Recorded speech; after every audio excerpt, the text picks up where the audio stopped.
Great. Well, we're continuing our series through the I am statements of Jesus. We've been working through those during the season of Lent. 7 different times Jesus says, I am.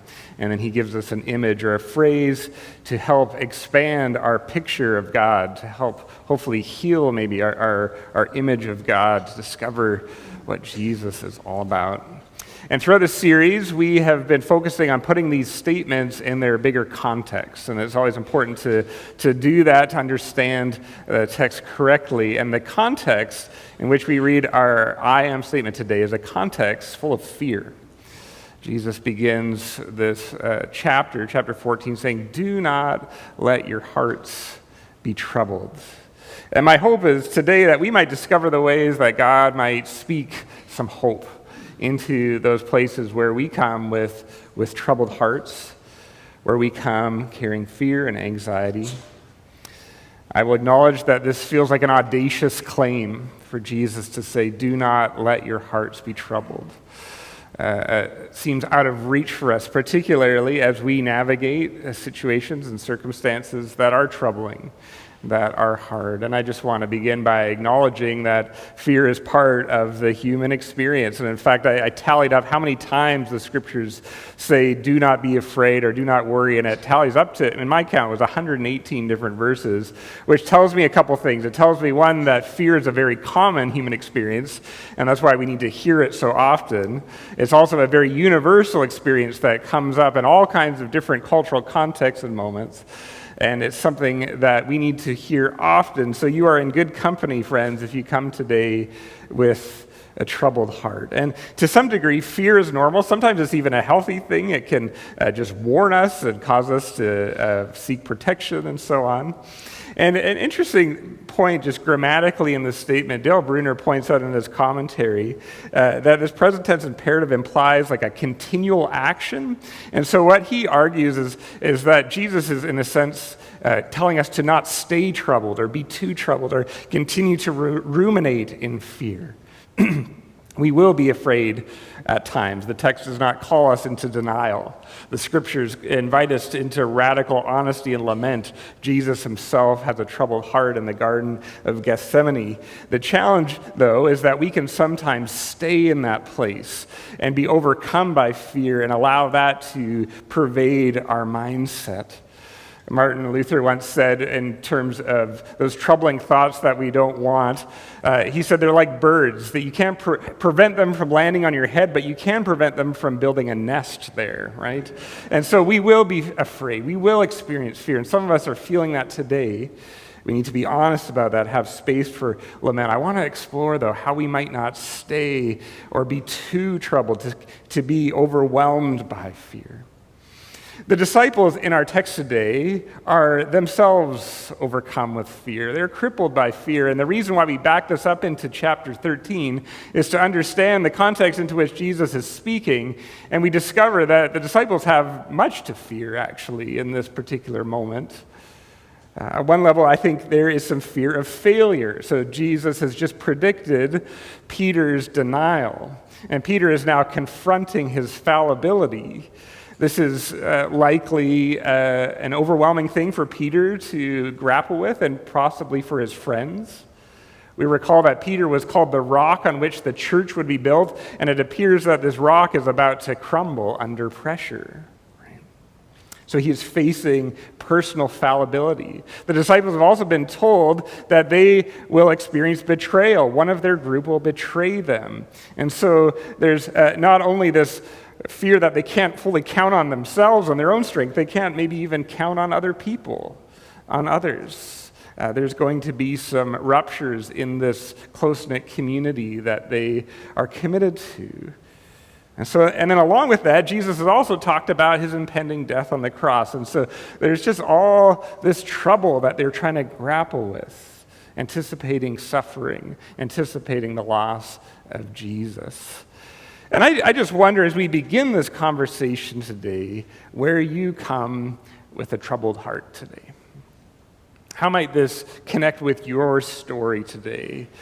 Like these disciples, I suspect that we can connect with these common fears. I think some of us know all too well that fear of failure.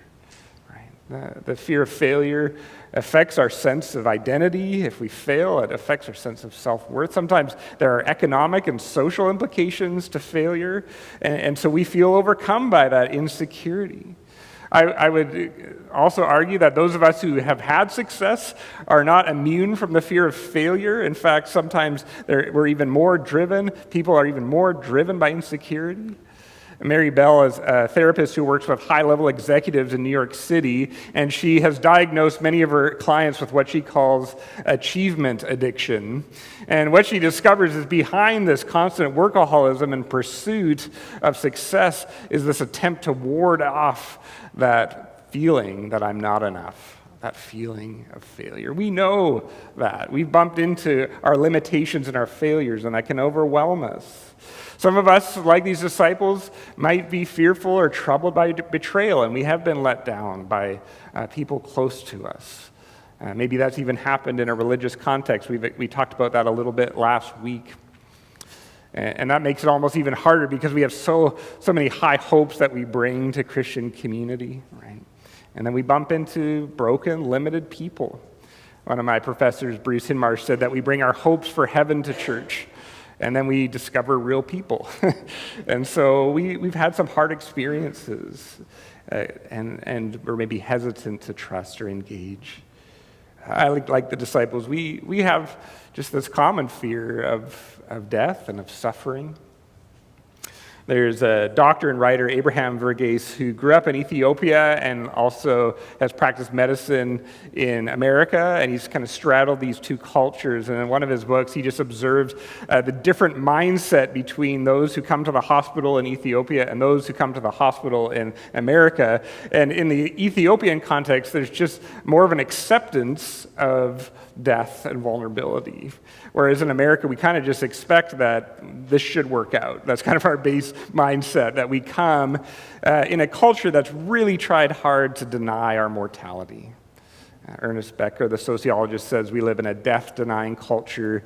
We have all these immortality symbols that make us feel young, that kind of blind us to those deeper questions, which is a symptom of a troubled heart, that we don't want to engage these realities. But here's the hope that I want to engage today. Into our fear, into the places where we come today with a troubled heart, whether that's being troubled over our own fallibility or our own relational brokenness or our own mortality.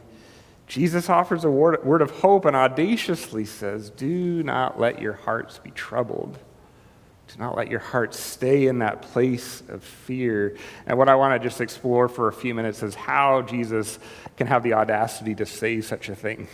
What are the grounds by which we can discover a way through the fear into a deeper reality of hope? Now notice, first off, that Jesus does not tell us that our source of hope is in our own human ingenuity. He does not tell us to put our hope in our own strength. He does not meet our fear with a self-help cliche. He doesn't say to Peter, you've got this, just believe in yourself. He actually says that we ought not to believe solely in ourselves, but we are called to believe and trust in God. Peter on his own actually doesn't have this. He needs something beyond himself. And so Dale Bruner reminds us in his commentary that Peter's failure will always remind us of the weak side of even the strongest Christians. And Matthew Henry in his commentary says that there's actually some danger for those who feel pretty secure in themselves, like overly secure that they've got this. A healthy spirituality has a humility and a recognition that we need something beyond ourselves. Now, it's helpful to have a healthy sense of self-esteem, but that's rooted in our connectedness to the Lord. It's a healthy recognition of our limitations. This is how Dale Bruner paraphrases the first part of John 14. You cannot trust your colleagues completely, and if you are wise, you cannot even trust yourselves completely. But please remember the living God in whom you can trust completely. There's this redirection of what do we ultimately put our hope in. Now notice the word completely. It is good to cultivate trusting relationships with colleagues, right? It's good to have a sense of, that God has equipped us for what he's called us to. But what undergirds all that hope is a trust in what Christ has done. You see, in chapter 13, Peter makes a very common mistake that I think a lot of us make on the spiritual journey. And the mistake is this: he thinks it's primarily all up to him. That if he is going to make his way to spiritual maturity, if he's going to make a way towards salvation, that it's primarily his work to do. And so he says to Jesus, "Why can I not follow you right now? I'm going to lay my life down for you." Do you hear the misguided perspective of Peter that needs to be corrected? He thinks that he's the one that needs to lay his life down. And he's confused as to why Jesus says he cannot follow him all the way yet. But what Jesus reminds Peter is that Jesus, is the one who is going to be laying down his life. And Peter cannot follow Jesus all the way yet because Jesus first needs to make the way. Jesus, through his death and resurrection, is going to create a way out of failure, a way out of sin, a way out of death itself. And so he says, Peter, you need to let me make the way. Notice in this statement of Jesus that he does not say, I'm going to just show you the way or teach you the way or give you a roadmap to the way. He says, no, I am the way. Jesus doesn't just give us a roadmap and say, try and figure it out. I'll see you on the other side. That's not what this statement says. And that's what Peter is thinking at first, that he's the one that has to make a way. And Jesus says, no, I am going to pave this way and do what you cannot do for yourself. But first, I must go through death and resurrection. And so Jesus brings corrective to Peter, and he speaks these words then. Believe in God. Believe also in me. In my Father's house are many dwelling places. If it were not so, I would have told you. For I go to prepare a place for you. If I go and prepare a place for you, I will come again and receive you to myself, that where I am, there you may be also. This is the answer to a troubled heart. There's a God who's going to make a way. Now, at one level, this is a message that speaks a word of hope regarding eternity, and it speaks a word of hope into our particular fear of mortality. This text on one level is pointing to a hope that we see throughout the New Testament, that there is this life beyond death, that God is preparing a place for us beyond the grave, a place where we will be in the presence of God. And this eternal perspective is very important to recover in the midst of our temporary fears. Sometimes we are so preoccupied with the cares of this world that we lose sight of the bigger picture, the bigger story that God is writing. And it might even help some of us very specifically to know that we are en route to the prized real estate that lies beyond the grave, and perhaps this might cause us to obsess a little less about our investments and our real estate and our properties now. This eternal perspective is an antidote to the temporary fears, and so many of the things that we worry about are things that are going to fade away, are not going to matter when it's all said and done, where moth and rust are going to destroy and thieves might break in and steal. And Jesus says, I want you to put and anchor your hope in a deeper story, a deeper truth, that when these things all fade away, there is a place for you in my presence. And so we hold that eternal perspective in mind as we read this text. It's a text we often read at funerals. But I also want us to notice that there is another level in which this good news of God's presence comes to us. Jesus is not only proclaiming a far-off hope that awaits us, he will also be on the journey with us. This dwelling place is not just a final destination. God comes to actually dwell with us on the path towards our final resting place. Through his death and resurrection, he has made it possible for us to experience God here and now. This comes into clearer view at the end of chapter 14.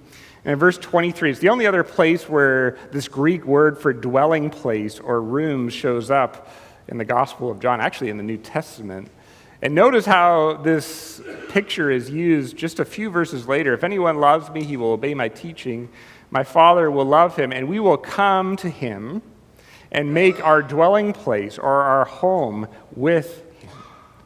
Isn't that interesting that this dwelling place is not just a final destination, but God is actually going to come, join us on the journey as we walk through the valley of the shadow of death and dwell with us and be present with us. In fact, I think the best definition of heaven in the Gospel of John is where I am. That's where Jesus is. And the hope of the gospel is that this isn't just a future hope, but heaven is breaking in. God's presence is breaking in on earth as it is in heaven. And God is with us as we journey. He comes to make a way with us. The Father's house is wherever God is present. And so Leslie Newbegin says it this way: He is going to prepare a place for them where they may abide with him and he with them. But the place is not to be understood simply as a destination, as the destination of the journey. Rather, there are many abiding places on the way. You know, I think this is an important corrective for us as Western Christians. You know, in the Western church, particularly in the last century, we've, I think, focused a lot in this statement of I am the way, the truth, and the life. We focused a lot on that second one as Jesus being the truth, which is vitally important because the way that Jesus makes is authenticated by the truth of what he has done in history, right? This isn't just based in wishful thinking. And so this way that we entrust our lives to is authenticated by the truth. It's authenticated by the life that flows out of following Jesus, right? But at times, I think we focus on Jesus simply being the correct answer. And that's how we've understood truth. And so we've made discipleship about making sure we get our facts right. And sometimes we've limited salvation to affirming intellectually a few theological points so that when I die, Jesus will say, you got it right. Come on in. Now, those truths are true. Our faith is anchored in the truth. And it's important for us to proclaim those things and understand them with our mind and love God with our mind. But what I think we sometimes miss by limiting Jesus just as to the correct answers, we miss out on the fact that God is also a living presence, and we can begin to experience a life with God already. We don't have to wait to die to experience the hope of the gospel. Right?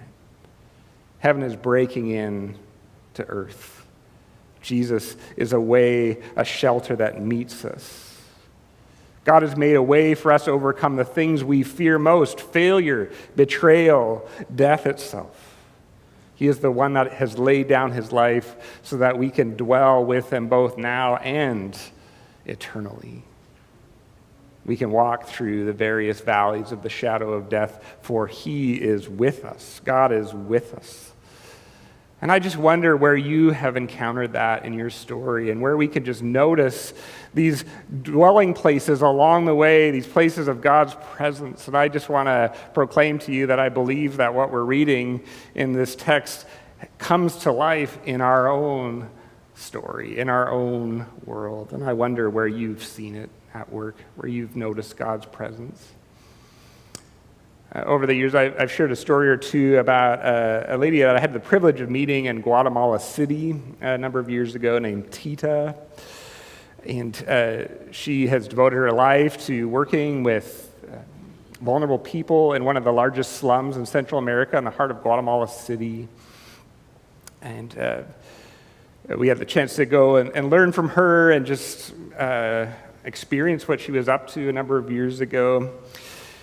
And there's just a beautiful picture that comes to mind when I think about these dwelling places of God's presence in the midst of fear. And in the center of the slum, you see this red building, and she has gained funding and built this beautiful little school in the heart of this ravine. And there are two different rival gangs on both sides. It's just a scary place. There's bullet holes in the shelters.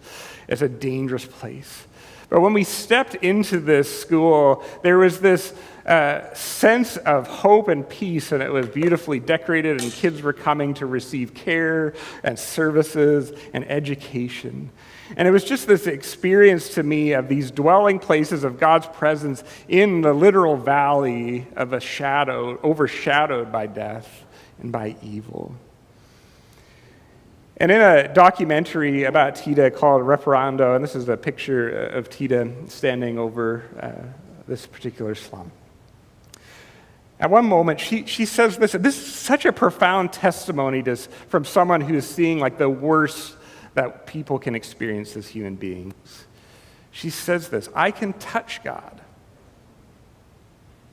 and I can feel how he is there. I can touch God, and I can feel how he is there. The presence of God is at work, even in a place where there are so many troubled hearts. And what I just want to end by testifying is that God is also here. He is at work in our midst. And I just want to bear witness to the way we have seen God dwelling with us. I have seen God dwell with many of you at St. Joseph's Hospital, in hospital rooms, giving you a peace that passes understanding and giving you courage. I've seen God dwelling with people at hospice or at homes as we wait for the coroner to come and pick up a beloved one. I've witnessed God dwelling down the hall with our kids as they're discovering Jesus and discovering God in the midst of their developmental journey. I've witnessed God dwelling in those of your homes that have been open to refugees who are fleeing war and violence. So I want us to be on the lookout for the ways that this God who promises to make a way has made a way in your life and comes to walk with you. Friends, let us not allow our hearts to remain troubled.